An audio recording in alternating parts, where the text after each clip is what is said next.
Treneru, pred nama je utakmica koja nosi jako puno. Evo, mudriji smo, pametniji, iskusniji, ali sigurno i nervozniji uoči uzvrata koji ćemo odigrati u utorak pred našom publikom. Evo, vjerujem da će to biti motiv i naravno dodatni adut više.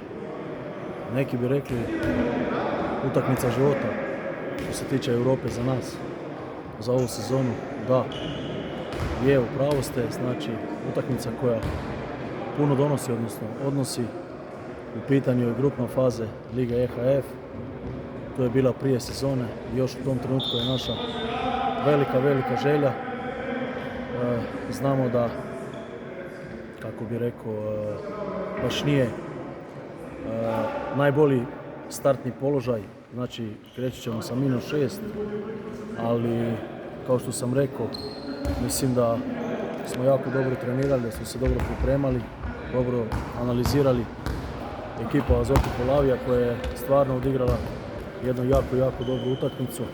Mi smo puno toga ne napravili tako kako što smo htjeli i kako smo se dogovorili.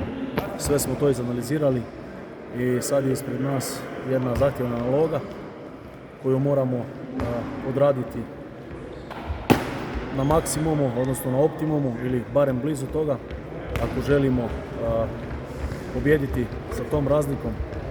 Ali puno je stvari tu koje bih htio naglasiti. Znači, prije svega ne smijemo gledati i se zamarati sa semaforom.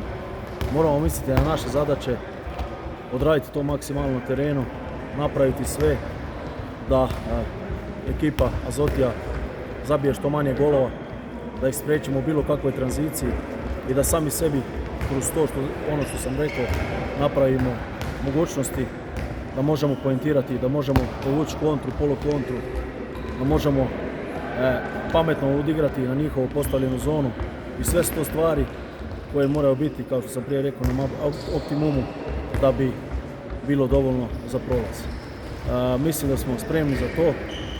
Stvarno sam uvjeren da će nam publika koju ljubno vabim u dvoranu Kralja Tomislava sutra dati ta krila kao što nam je dala puno puta u takvim sličnim, jako važnim utakmicama i nek budu naš 1., 5., 7., 12., 17. igrač kroz cijelih 60 minuta i nek nas vode do pobjede.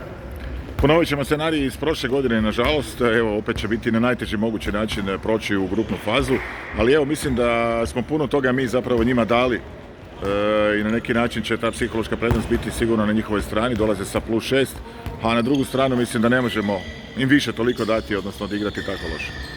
Gledajte, rukomet je sport gdje ima puno nekih sitnica i specifika i mislim da, barem ja tako sam osjetio, ne ja kao ja, nego ljude oko sebe, da su kad je bio žrijeb i kad se izvukla Azoti Polavija su nekako jako podcjenjivajući djelovali prema toj ekipi.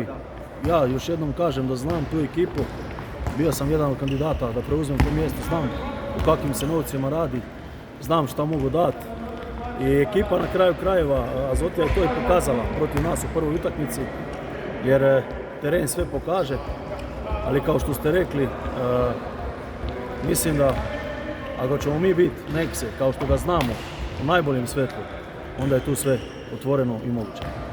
Sretno. Hvala puno.